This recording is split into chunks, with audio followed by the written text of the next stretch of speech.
Bonjour et bienvenue dans les hors-séries d'été de New Deal, le podcast IFRI TTSO Slate qui revient chaque semaine sur l'actualité politique américaine. Je suis Christophe Caron et je suis en compagnie de Laurence Nardon, responsable du programme Amérique du Nord à l'IFRI. Salut Laurence. Bonjour Christophe. Laurence, l'été a commencé depuis quelques jours et nos auditeurs sont, nous l'espérons, en vacances. Beaucoup d'entre eux sont sans doute à la plage et vont peut-être passer la journée sous l'eau ou dans l'eau. Et c'est quand même, il faut l'avouer, un des grands plaisirs de la vie. Or, le plus souvent, Laurence, les touristes français qui vont aux États-Unis n'y vont pas pour se baigner, alors même qu'il y a des endroits merveilleux pour le faire. Laurence, pour cet épisode, je vous propose de faire un tour des plus belles plages américaines, de nous raconter leur histoire, de resituer leur contexte social et puis, plus largement, nous dire où en est la protection de ces espaces naturels aujourd'hui, nous dire quelles sont les menaces dont il faut l'objet, que ce soit en termes de pollution ou de ce qu'on appelle les épisodes climatiques extrêmes. Oui, Christophe, il y a des spots de baignade extraordinaires aux États-Unis. Et donc, partons nous promener dans les plus intéressants d'entre eux. Qui ne sont pas, j'imagine, qu'en Floride et en Californie. On va quand même commencer par la Floride. Avec ses 2000 km de côte, elle attire les touristes étrangers, notamment les Canadiens qui viennent très souvent y passer l'hiver. On peut évoquer les Keys, qui sont un archipel tout au bout de la péninsule au sud de la Floride, avec ses nombreux parcs nationaux, et puis la plage de Miami Beach. Cette dernière, je vous conseille quand même pas d'y aller au printemps parce que c'est devenu l'endroit de choix pour les étudiants américains qui viennent y passer leurs vacances de Pâques, si vous voulez, le spring break. C'est devenu une semaine de beuverie absolument épouvantable, un phénomène culturel quand même assez consternant. Parlez pour vous, Laurence. Et puis, de l'autre côté du pays, même très loin de l'autre côté du pays, il y a les plages de Hawaï. On est en Polynésie, à 4000 km de Los Angeles. Alors, Hawaï, c'est un archipel de 137 îles. Elles sont toutes plus belles les unes que les autres, mais la plus belle, c'est peut-être l'île de Maui, qui reçoit pas moins de 3 millions de touristes par an. 3 millions, dont Barack Obama, qui est né à Hawaï, je vous le rappelle, même si Trump dit le contraire. Et c'est à Maui que Barack Obama passe traditionnellement ses vacances en famille avec Michelle et ses deux filles, Malia et Sacha. Bon, Miami Beach et Maui, c'est quand même très classique, on connaît tous ces plages, ou à peu près tous. Est-ce qu'il y a d'autres spots, d'autres endroits que vous pourriez nous faire découvrir, Laurence ? Oui, bien sûr, il y a vraiment des merveilles et je vais vous en citer quelques-unes qui sont à l'intérieur des terres. Ici, on se baigne dans de l'eau douce. Si vous allez dans le Wyoming, par exemple, il y a le parc national de Yellowstone qui est parsemé de 10 000 sources chaudes et de 200 geysers. Alors, on doit surtout pas s'y baigner parce que c'est absolument brûlant, mais il y a un certain nombre de rivières en aval qui sont chauffées juste ce qu'il faut. La Boiling River, par exemple, et la Firehole River, cette dernière est à 30 degrés Celsius toute l'année. Je voudrais vous parler aussi de Blue Hole au Texas. C'est un lac naturel près d'Austin. Littéralement, Blue Hole, c'est un trou d'eau bleu, vraiment bleu. Attention, pour y aller, il faut faire une réservation. On est un petit peu comme dans les Calanques à Marseille. Et puis, un dernier spot qui mérite d'être découvert, ce sont les chutes de Havasu, dans le Grand Canyon, en Arizona. Alors, la rivière Havasu, c'est une petite rivière qui se jette dans le Colorado. Elle dessine un ensemble de cascades et de lacs d'une eau turquoise absolument incroyable, entourée de falaises rouges et d'une végétation verte luxuriante. Alors sa couleur turquoise, elle est vraiment frappante parce que l'eau est chargée de carbonate de calcium. Ça n'est pas du tout toxique, on peut quand même se baigner dedans, d'autant plus que dans certaines parties de cette petite rivière, il y a là encore des sources chaudes et donc on a une eau à 21 degrés toute l'année. Cette rivière Havasu, elle se trouve sur les terres de la tribu Havasupai et donc c'est une zone extrêmement protégée. Il n'y a pas du tout de risque de surtourisme dans cette région. Merci Laurence pour cette sélection de spots. Qui dit plage, donc vous l'avez dit touriste, et j'imagine qu'à chaque plage, son style de touriste, sa sociologie touristique. Oui, il y a des plages qui sont très chics et d'autres qui sont beaucoup plus populaires. Pour commencer par les plages bourgeoises, on va dire, sur la côte Est, il y a les plages de l'élite new-yorkaise. On parle d'abord des Hamptons, qui sont à 150 km de New York, l'un des endroits où l'immobilier est le plus cher du monde. Il faut parler aussi de Cape Cod, qui est un petit peu plus loin au nord de New York, à 400 km. On est en Nouvelle-Angleterre et plus exactement dans le Massachusetts. Ici, on est vraiment dans une ambiance un peu plus Noirmoutier. Il fait frais, il y a des phares, on mange du clam chowder, qui est cette soupe aux palourdes crémeuses. Mais ce sont des plages où on se baigne, il fait très froid, non, sur ces côtes-là ? Vous vous baignez à Noirmoutier, vous baignez à Cape Cod, vous mettez votre marinière à rayures, il n'y a aucun problème. Cape Cod est particulièrement célèbre pour 2 raisons historiques. D'abord, il y a la résidence des Kennedy à Martha's Vineyard. Et puis, plus loin dans le temps, c'est aussi la région où sont arrivés les pèlerins du Mayflower dans les années 1620. Et j'imagine que la bourgeoisie américaine ne passe pas ses vacances uniquement sur la côte est, mais elle le fait aussi sur la côte ouest. Oui, il y a un équivalent de ces plages très bourgeoises sur la côte ouest. Et là, il faut parler de Malibu, la plage qui attire les élites d'Hollywood. On est vraiment à l'épicentre de la culture californienne, du surf et du bronzage, ce mélange très californien de coolitude et de fitness. On pourrait aussi citer Santa Monica ou Venice Beach, et ce sont des plages qu'on a vues tous dans Baywatch, c'est-à-dire Alerte à Malibu en français, ou dans le film culte The Big Lebowski. Oui, absolument. Et puis, un peu plus au nord, un endroit un petit peu différent, mais toujours très chic, c'est la région de Big Sur, entre Los Angeles et San Francisco. C'est une portion absolument splendide de la côte, où de nombreux écrivains se sont installés dans les années 50. Henry Miller, par exemple, mais aussi Jack Kerouac. Alors voilà pour les plages de riches, et pour les plages des moins riches, où est-ce que vont les classes populaires américaines en vacances? Les endroits de baignade pour les Américains plus modestes, qui ne voyagent pas très loin, ils vont être fatalement à l'intérieur des terres, dans les lacs, les rivières. Là encore, on se baigne dans de l'eau douce. Je voudrais vous parler en premier d'un lac qui se trouve dans la région des monts Ozarks, dans le Missouri. Le lac Ozark, c'est un immense lac artificiel qui a été créé à l'occasion de la construction d'un barrage hydroélectrique dans les années 1930. Ce lac, il est surnommé la Midwest Riviera ou la Redneck Riviera, c'est-à-dire qu'on est là dans un mépris de classe totalement assumé du reste des Américains, mais c'est un endroit extrêmement populaire.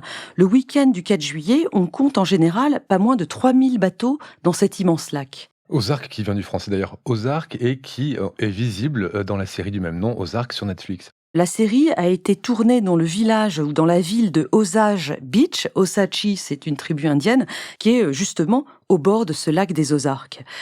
Je voudrais vous citer aussi la Long Pool Recreation Area qui est dans l'Arkansas ou alors le lac McConaughey dans le Nebraska. À dire vrai, là, je vous cite les endroits les plus connus, mais les Américains modestes, alors ceux qu'on appelle les rednecks ou encore pire les white trash, qui est un terme extrêmement péjoratif, ils vont se baigner dans tous les petits lacs, les petites rivières à côté de chez eux. Je ne sais pas si vous avez vu le film Hillbilly Elegy, tiré du roman de J.D. Vance, qui raconte la vie justement des petits blancs pauvres dans les Appalaches. Il y a toute une scène où ils sont en train de se baigner dans une rivière avec un barbecue, avec des personnes qui sont dans un état physique, pas forcément ceux de la fitness californienne. C'est un phénomène culturel extrêmement courant que de se baigner dans le lac à côté de chez soi. Mais bon, pour finir là-dessus, les lacs ne sont pas l'apanage des classes populaires uniquement. Il y a le lac Tahoe en Californie qui est dans les terres, c'est de l'eau douce et qui attire une population californienne très aisée. Vous nous avez dit qu'Obama partait en vacances à Hawaï, j'imagine que Donald Trump reste en Floride. Biden, lui, il va où?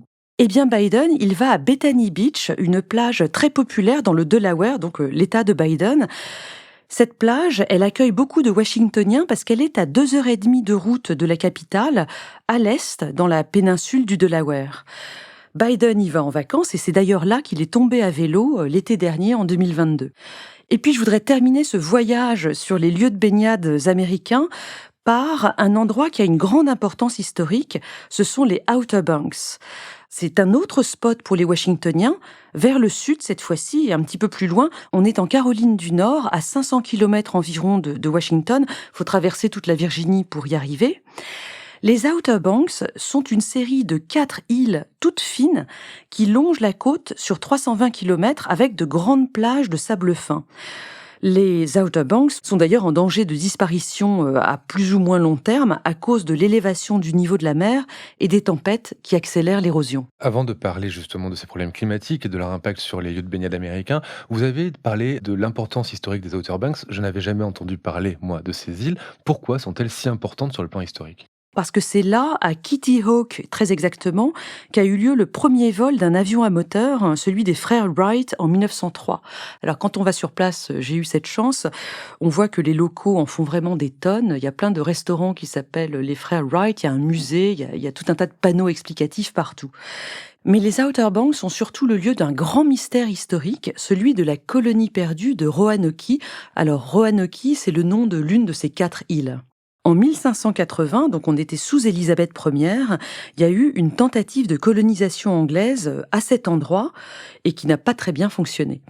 Très précisément, en 1587, Sir Walter Raleigh, qui était le conseiller et l'amant d'Élisabeth Ière, a décidé d'installer dans cette île une colonie de peuplement. Et 110 personnes, dont 18 femmes, sont parties et se sont installées, sont arrivées sur place à Roanoke. Le chef de l'expédition, qui était un explorateur et dessinateur qui s'appelait John White, était sur place.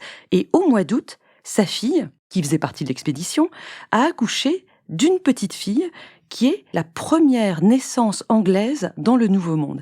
Et cette petite fille, elle s'appelait Virginia Dare, qui est un nom chargé de sens, parce que Virginia, pour la reine vierge, qui était le surnom d'Élisabeth Ière, et puis Dare, ça veut dire oser, donc c'est un nom quand même tout à fait symbolique. Les capitaines, dont John White, sont retournés en Europe à l'automne 1587 pour chercher des vivres, venir ravitailler la colonie. Ils devaient revenir au printemps 1588, mais malheureusement, ils ont été retardés par la guerre de l'Angleterre contre l'Espagne. C'était le moment de l'invincible Armada à ce moment-là. Et donc, ces capitaines n'ont pu revenir sur place qu'en août 1590. Virginia Dare aurait eu normalement 3 ans à ce moment-là. Mais quand ils sont arrivés sur place, il n'y avait plus personne. Et c'est là que commence le mystère, parce que avant de partir, John White avait convenu avec les colons d'un certain nombre de codes au cas où les colons auraient dû partir avant le retour des capitaines. Ils devaient graver sur un arbre le nom de l'endroit où ils s'étaient réfugiés, et s'ils étaient partis dans un moment de panique ou de gros problèmes, ils devaient graver une croix de Malte. En arrivant sur cette île, John White constate donc que les maisons sont vides, que l'herbe a poussé partout, que les livres ont été déchirés, probablement par des Amérindiens, et sur un arbre, il découvre le nom gravé de Croatoan, qui est le nom d'une des autres îles, et pas de croix de Malte. Il pense donc que les colons sont toujours vivants, réfugiés sur une autre île, et ils décident d'y aller. Seulement, les tempêtes éclatent, les bateaux ont commencé à être abîmés, et ils ont donc décidé de rentrer tout de suite en Grande-Bretagne. Et John White n'a jamais pu retourner dans le Nouveau Monde, et jusqu'aujourd'hui, les archéologues ne savent pas ce qui est arrivé aux 110 colons qu'ils avaient laissés sur place et à la petite Virginia Dare. Est-ce qu'ils ont tous été tués par les Amérindiens locaux ? Ça semble peu probable, parce qu'il n'y avait donc pas cette fameuse croix de Malte, et d'ailleurs, John White n'a trouvé sur place aucun cadavre, aucun signe de violence. Est-ce qu'ils ont plutôt été adoptés dans des tribus locales dans lesquelles leur trace a été diluée petit à petit ? C'est possible aussi.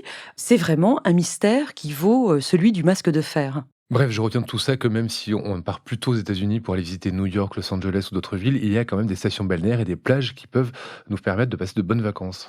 Oui, absolument. Mais si vous décidez d'y aller, j'aurais 2 derniers conseils. D'abord, il faut faire attention aux requins. Il y a eu de nombreuses attaques ces dernières années, alors sur les côtes évidemment, pas à l'intérieur, dont 3 attaques mortelles en 2022. Et puis aussi, il faut faire attention à ne pas heurter les notions de pudeur des Américains qui sont un petit peu différentes des nôtres. Pour les messieurs, Christophe, les slips de bain moulants, ce qu'on appelle les Speedo aux États-Unis, c'est le nom de la marque, sont jugés absolument obscènes. Il faut plutôt prendre un short de bain. Et puis, pour les femmes, les bikinis ne sont peut-être pas encore aussi courants que les maillots une pièce, même si c'était le National Bikini Day le 5 juillet dernier aux États-Unis. Sur le plan environnemental, j'imagine que ces plages, ces rivières, ces lacs sont peut-être menacés par la pollution et les épisodes climatiques extrêmes. Déjà, est-ce le cas ? Et si ça l'est, est-ce qu'il y a des mesures de protection mises en place par le gouvernement ? Bien entendu, la nature américaine est menacée comme en Europe, comme dans le reste du monde. Et ce qui est très préoccupant à l'heure actuelle, c'est que le corpus juridique de la protection de l'environnement aux États-Unis est menacé par la vision très climato-sceptique des conservateurs américains. On l'a vu sous Trump, évidemment, il avait réduit les pouvoirs de l'Agence fédérale de protection de l'environnement, l'EPA, et on voit aujourd'hui que la Cour suprême conservatrice prend le relais. Le 25 mai dernier, 2023, cette même Cour suprême a justement rendu une décision dans l'affaire Sackett versus EPA, Une décision qui vient réduire la définition des eaux protégées par le Clean Water Act, une loi fédérale très importante de 1972. Désormais, ce Clean Water Act ne pourra plus protéger les marais et les marécages des États-Unis, ce qu'on appelle les zones humides, qui sont des réserves de biodiversité extrêmement importantes. Dorénavant, ces zones pourront être construites et exploitées. Et on comprend bien l'impact négatif que ça peut avoir à l'échelle environnementale, mais c'est pas très étonnant quand même cette décision, parce qu'elle arrive à la suite d'une autre décision prise par la Cour l'année dernière. Oui, la Cour suprême est vraiment dans une lancée très anti-environnementale. En juin 2022, elle avait rendu une décision interdisant à l'EPA, donc l'Agence de protection de l'environnement, de réguler la pollution émise par les centrales à charbon. On voit bien qu'elle prend le relais des politiques menées par Trump entre 2016 et 2020. Donc d'un côté, on a une protection légale moins importante de l'environnement, en tout cas de l'environnement aquatique aux États-Unis, et par ailleurs, on a aussi une émergence de phénomènes climatiques extrêmes de plus en plus violents. Oui, il y a tout d'abord les ouragans qui sont très réguliers et qui menacent les côtes, comme dans les Outer Banks, on l'a dit tout à l'heure. Il y a aussi d'autres phénomènes, par exemple début juillet 2023, on a un dôme de chaleur, plus de 50 degrés au Texas et en Louisiane, un phénomène qui assèche les cours d'eau. Oui, une sécheresse qui rappelle celle des années 2000 en Californie. Oui, dans tout le sud-ouest du pays, il y a eu une grande sécheresse qui a commencé en 2000 et qui continuait encore en 2022. Cette sécheresse, elle est liée au changement climatique, mais aussi à la surconsommation agricole et urbaine dans les zones du Grand Ouest américain, notamment les zones désertiques. La conséquence, c'est qu'on a vu ces derniers étés en Californie, notamment des feux de forêt absolument terribles. Et puis surtout, les nappes phréatiques ne sont plus approvisionnées, de même que les grands réservoirs du fleuve Colorado. Alors, ces grands réservoirs, ce sont des lacs artificiels qui ont été créés dans les années 30, à la fois pour approvisionner la région en eau et puis aussi pour produire de l'électricité. Il y en a deux. Ce sont le lac Mead, qui a été créé par la construction du barrage Hoover, et le lac Powell, qui a été créé par la construction du barrage de Glen Canyon. Eh bien, ces derniers étés, on a eu peur que le niveau d'eau dans ces deux lacs soit trop bas, à la fois pour faire fonctionner les turbines dans les centrales électriques, mais aussi trop bas pour alimenter la région en eau potable. Bref, la situation est tout à fait préoccupante. Et visiblement, les inondations qui ont eu lieu en Californie au début de l'année n'ont pas permis de retrouver un niveau hydrique suffisant. Vous avez raison, Christophe. À l'hiver 2023, il y a eu des pluies diluviennes et des inondations dans toute la Californie et au-delà. Et d'ailleurs, je voudrais signaler aux auditeurs au passage, ils peuvent aller voir les photos en ligne. On a eu un phénomène botanique rarissime et absolument splendide, celui du super bloom. Ce phénomène, il se produit quand il y a beaucoup de pluie à la fin de l'hiver et au printemps, dans toutes les prairies habituellement désertiques de Californie. Toutes les plantes fleurissent en même temps et prennent des couleurs très très vives. On a des paysages en technicolor dans tous les sens et cette année, c'était vraiment incroyable. Oui, super bloom voulant dire floraison. Mais revenons à la sécheresse, est-ce que ces inondations ont permis au lac Mead et Powell et aux nappes phréatiques de revenir à des niveaux normaux? Ça va beaucoup mieux par rapport à l'année dernière, 2022, d'autant plus que la neige des montagnes va continuer à fondre tout l'été. Donc sans doute qu'en septembre, on aura un niveau, alors peut-être pas revenu à la normale, mais en tout cas beaucoup moins inquiétant qu'il y a un an. Mais il faut aller plus loin pour préparer le changement climatique. C'est ce qu'a annoncé le gouverneur de Californie, Gavin Newsom. Et si vous permettez, là, je voudrais ouvrir une petite parenthèse pour dire que les États-Unis sont un pays optimiste, on le sait, et donc ils développent volontiers l'idée que le progrès humain pourra permettre de s'adapter aux changements climatiques qui sont beaucoup moins qu'en Europe dans une logique de décroissance. En tout cas, plus concrètement, et pour terminer ce premier hors-série de l'été de manière un petit peu optimiste, nous aussi, je voudrais parler de l'accord historique qui a été conclu le 22 mai dernier entre les 7 États qui dépendent du bassin du Colorado et l'État fédéral américain pour mieux réguler l'usage de l'eau issue de ce fleuve. Le Colorado, en effet, il abreuve 40 millions de personnes dans la région. Sans compter l'agriculture, quand il arrive au Mexique, aujourd'hui, le delta du Colorado est quasiment à sec. Eh bien, la Californie, l'Arizona et le Nevada, qui sont les 3 États dans l'aval du bassin du Colorado, ont accepté de réduire leur consommation de 13% d'ici à la fin 2025. Les autres États, qui sont le Nouveau-Mexique, l'Utah, le Colorado et le Wyoming, sont très contents. Merci Laurence pour ce circuit touristique et aquatique aux États-Unis. On vous retrouve le mois prochain et vous nous parlerez des trains et des réseaux ferrés aux États-Unis. Oui, on va faire un beau voyage. À bientôt Christophe. New Deal, chaque semaine sur Slate, TTSO, Lifree et sur vos plateformes de podcast préférées.